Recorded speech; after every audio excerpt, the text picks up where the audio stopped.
పేద విద్యార్థులకు ఆంగ్ల విద్య అందించేందుకు రాష్ట్ర ప్రభుత్వం కేజీ టు పీజీ పథకాన్ని ఈ ఏడాది నుంచి అమలు చేస్తోంది. 5 ఏళ్ల క్రితమే నల్గొండ జిల్లాలోని ఓ సర్కారు బడి ఆంగ్ల మాధ్యమంలో బోధన ప్రారంభించి తల్లిదండ్రుల నమ్మకం చొరగంది.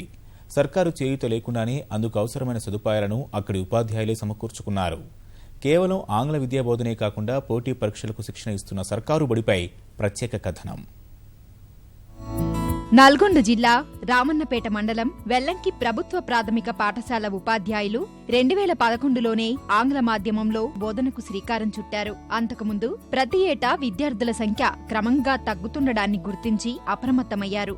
పాఠశాల ఉపాధ్యాయులు విద్యార్థుల తల్లిదండ్రులతో సమావేశమై తాము ఆంగ్ల మాధ్యమంలో బోధిస్తామని చెప్పారు. విద్యార్థులను సర్కారు బడికే పంపాలని కోరారు. దాతల సహాయంతో పాఠశాలకు కావలసిన బోధనా సామాగ్రి, పుస్తకాలు, ఏకరూప దుస్తులు, ఆట వస్తువులు తదితర వస్తువులను వారే సమకూర్చుకున్నారు. విద్యా బోధనలోనూ ప్రత్యేక శ్రద్ధ తీసుకుంటున్నారు.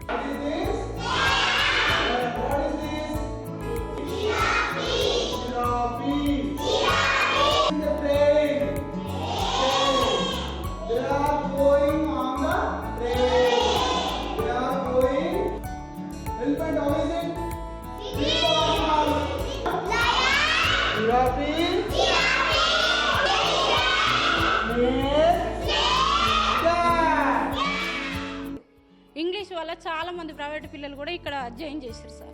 అంటే ఎల్కేజీ వరకు 15,000 కావచ్చు, సంవత్సరానికి 15,000 కావచ్చు, 16,000 ప్రతిదీ కొనియాలిగా సార్. పెన్సిల్ అంటూ, పెన్ను అంటూ ఏదైనా ఒకటి కొనిస్తూనే ఉండాలి, తప్పదుగా సార్. ఇక్కడ మంచిగా చెప్తారు సార్. ఒకప్పుడు మేము చదివిన దానికంటే చాలా గ్రేట్ సార్. ఇప్పుడు మంచిగా ఉంది సార్. ఇప్పుడు మంచిగా ఉండరు. అప్పుడు ముగ్గురు పిల్లలు అలా చదివించాలంటే కూడా ఎట్లా చదివించాలో ఆనాడు మా అమ్మ మా నాయన చదివించకున్నా కూడా ఇక్కడ మేము మంచి పిల్లలన్నా మంచి చదివించుకున్నాం. ఇప్పుడు ఇంగ్లీషు అక్కడ చదివించాలంటే ముగ్గురు పిల్లలకి ఎంత ఖర్చు వస్తుంది, అంత ఖర్చు ఇల్లు కూడా మంచిగా చెప్తారు అనుకోని ఇల్లే చెప్తారు. సర్కారు బడిలో నాణ్యమైన ఆంగ్ల విద్యాబోధన జరగడం వల్ల ప్రైవేట్లో వేలకు వేలు ఫీజులు చెల్లించాల్సిన అవసరం తప్పిందని తల్లిదండ్రులు సంతోషం వ్యక్తం చేస్తున్నారు.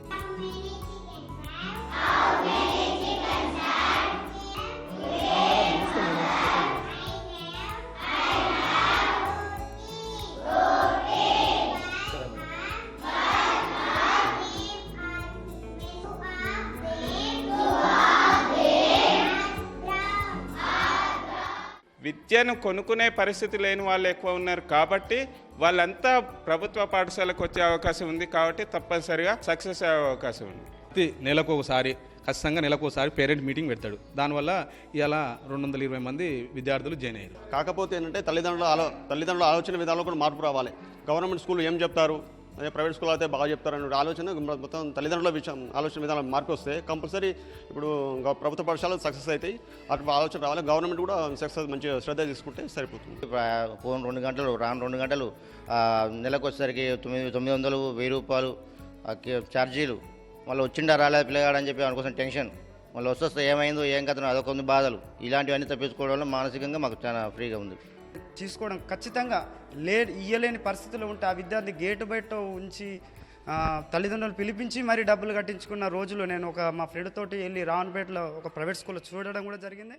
తల్లిదండ్రుల సహకారం, దాతల సాయం, ఉపాధ్యాయుల అంకితభావం వల్ల వెల్లంకి పాఠశాల మెరుగైన ఫలితాలు సాధిస్తోంది.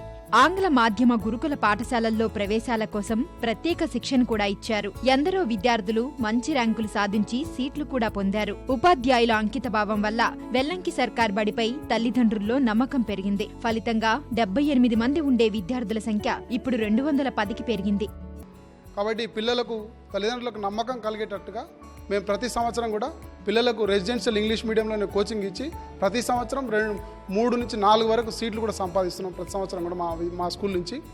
కాబట్టి ముఖ్యంగా మా సక్సెస్ఫుల్కు పేరెంట్స్ యొక్క తల్లిదండ్రుల యొక్క సహకారం. ఎందుకంటే జిల్లాలో బాగా స్కూల్ మేనేజ్మెంట్ కమిటీలు సక్సెస్ అయినటువంటి స్కూల్ మాదే.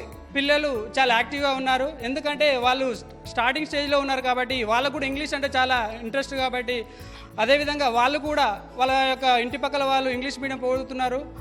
అదేవిధంగా వాళ్ళకంటే మేము కూడా యాక్టివ్గా నేర్చుకోవాలనే ఉద్దేశంతో వాళ్ళు కూడా చాలా యాక్టివ్గా పార్టిసిపేట్ చేస్తున్నారు. మాకు కూడా చాలా కోఆపరేట్ చేస్తున్నారు. ఈ విధంగా వాళ్ళకి ఇంగ్లీష్ బోధన చేస్తున్నందుకు మాకు చాలా సంతోషంగా ఉంది. ఆంగ్ల మాధ్యమ బోధన అమలు చేస్తే చాలు సర్కార్ బడులకు మంచి రోజులు ఖాయమని వెల్లంకి పాఠశాల రుజువు చేసింది.